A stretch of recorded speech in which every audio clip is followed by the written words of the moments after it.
ang sistema talaga ng Yeah. Team Falcons.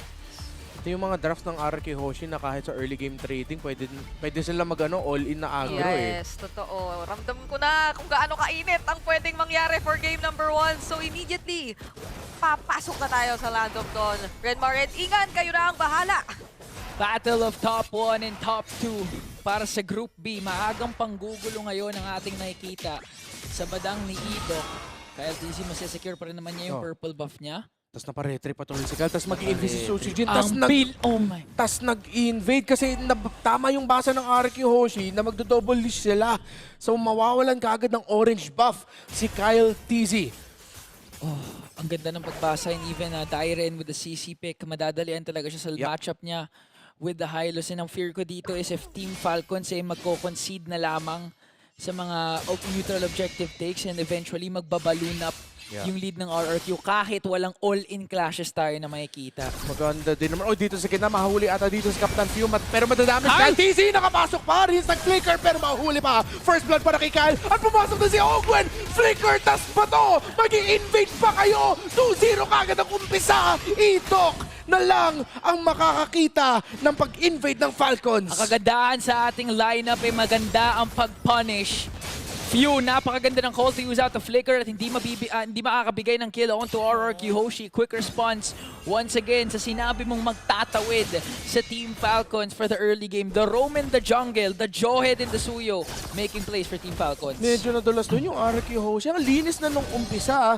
Pero dahil nga doon sa sinabi mong pag-flicker out ni Few na hindi siya napitas, tas yung basa ni Ogwen ni Kyle TZ na, uy, sige, samahan muna kita, ikot-ikot tayo. Makakahanap din tayo ng bawi at nahanap nga nila. Okay, so sila ngayon ang nagsisimula ng turtle. Maganda din ang pwesto dito ni Dyren! Ang ganda na magpapasok ni Idok! Nakuha pa nga ni Dyren yung unang turtle. Here comes the real manipulation coming in from Bryn. Si Few nandun sa likod.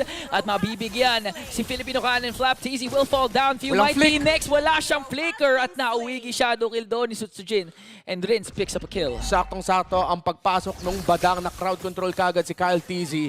At dahil ginamit na ni Few yung flicker niya kanina, kahit lumapit siya sa laban at nakapag-damage siya, siya pa ang nahuli kasama si Flap. So, sa mga panahon na yun, dapat doon ang mag-ingat ang Team Falcons na yung RK Hoshi na to, wala silang takot talaga mag-trade. Kung ramdam nila kayang-kaya lumaban, lalaban yan. So far sa dalawang exchanges na nakita natin, pinapakita lang ng dalawang kupunan na pagtingin mo lamang ka, mag-isip ka. Oo. Hindi pa sigurado kanina yung RRQ Hoshi, akala nila lamang na sila sa unang clash, nanalo Team Falcons. Kaya yung Team Falcons, akala nila easy turtle take. Ang ganda ng pagpasok once again ni Idok, na so far nagiging isa sa mga standout players talaga ng RRQ Hoshi. And naman yung fist break, fist crack combination onto Ogwen. Pero nakabato! Parang opening ata to. Pero Ogwen unang tutumba. Trade naman para kay Idok. Kyle TZ pumasok nandun si Rins versus Sutsujin. Parating na rin kasama si Toy. Maagang pagdalaw doon sa mid lane. Itong si Toy. Okay, RK Hoshi Team Falcons, hindi lang back and 2 back and 3 back and 4th ang nakikita natin sa laban na to. Trade lang sila ng trade at ang double lane na yung dalawang gold laner Super Marco. Mahuli ata dito si Sutsujin. Nandun pumasok si Sutsujin at makakataka siya. Shadow out. Ibang klase din talaga gumalaw to si Sutsujin. Oo. Nakakamangha so far. Ang ganda na pinapakita with Hayabusa 2-1-2. And now, ang dami nilang binibigay na space para kay Toy. Not to mention, ay nabigyan din nila itong si Bulletproof.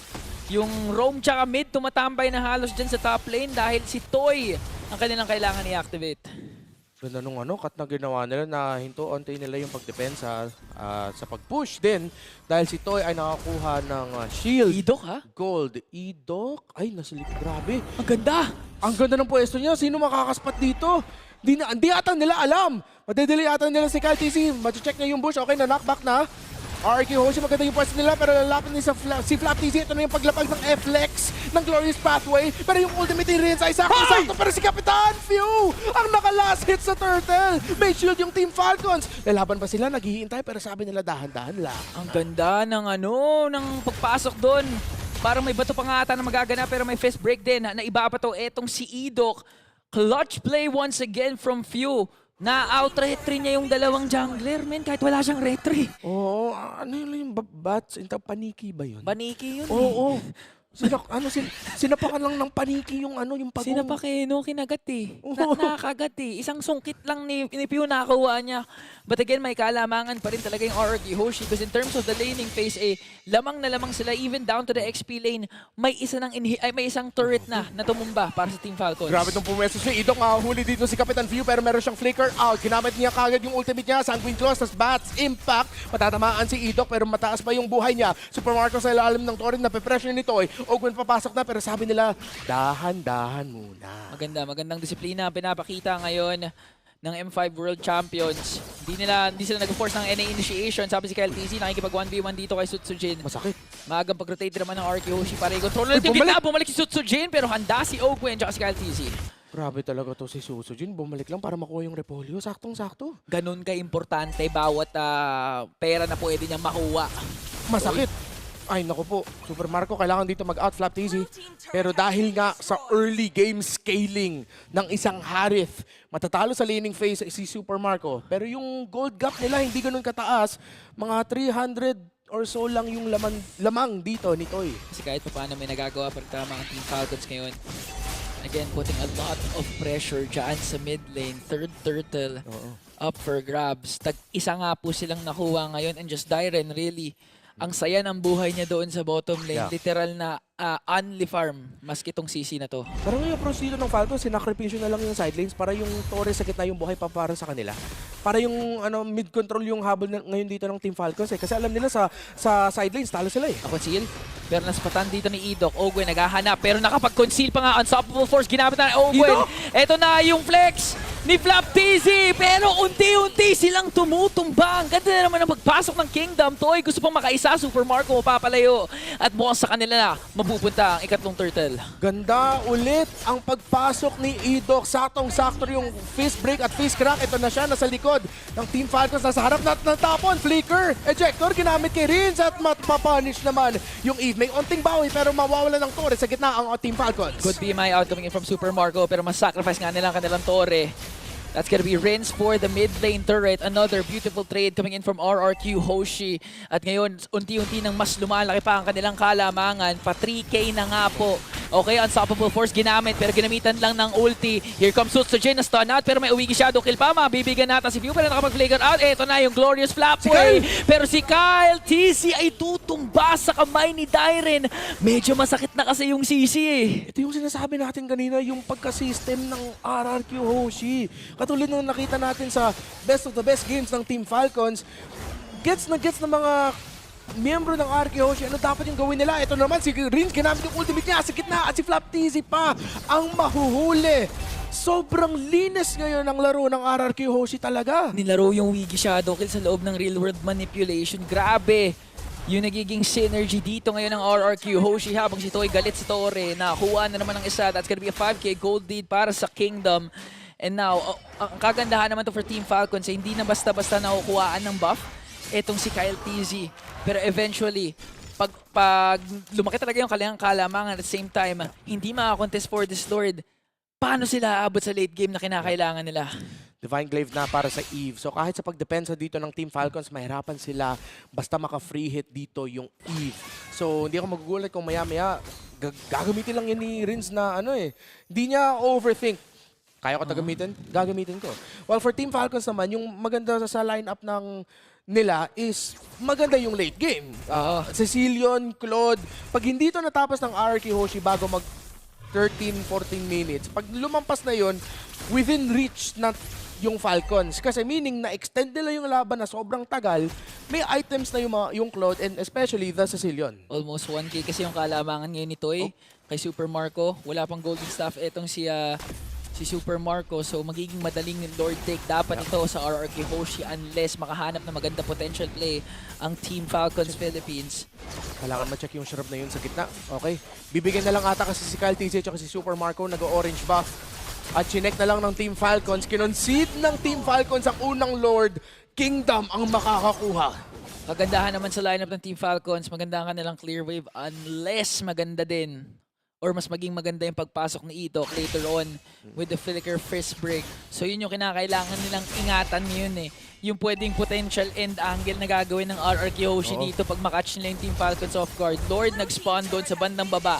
Dyren kinuha yung Torre doon sa taas. Ito na yung combination from Idok pero makakatakas naman at ligtas ang Team Falcons. Pero si Ogwen, may ipit nga ba dito ng RRQ? Nag-conceal na nga sila para habulin ng Master.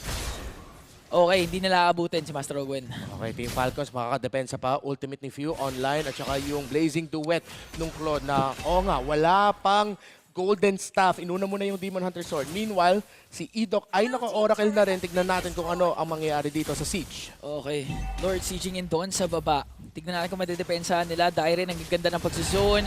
Pati na rin si Rins. Nag-pop yung Holy Shield doon sa bandang gitna. Real World Manipulation. Ginamit na! Pero si Idok! Napakaganda ng pasok! Flap TZ, Omancer with the ultimate. Pero Super Marco, tinatry mag-retain. Susunod, hinabol hanggang likod at nadamay pa!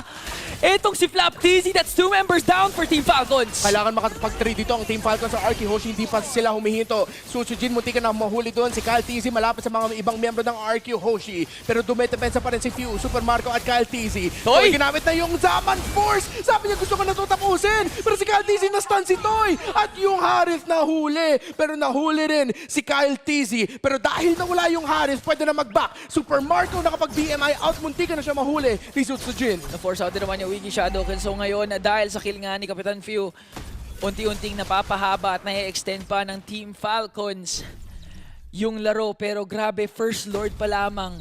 Dalawang inhibitor na ang kapalit para sa RRQ Hoshi. And looking at the items, medyo marami pang bigas na kailangan kainin ng Green Falcons. May Trinity na however si Super Marco, pero titignan natin kung sapat na ba yun against RRQ. Medyo delikado ngayon yung pwesto dito ng Team Falcons kasi yung RRQ Hoshi hindi nakita ng Team Falcons muna na maganda yung pwesto nila. Real World Manipulation, sakto galing kay Riz! At pumasok na naman si Dyren!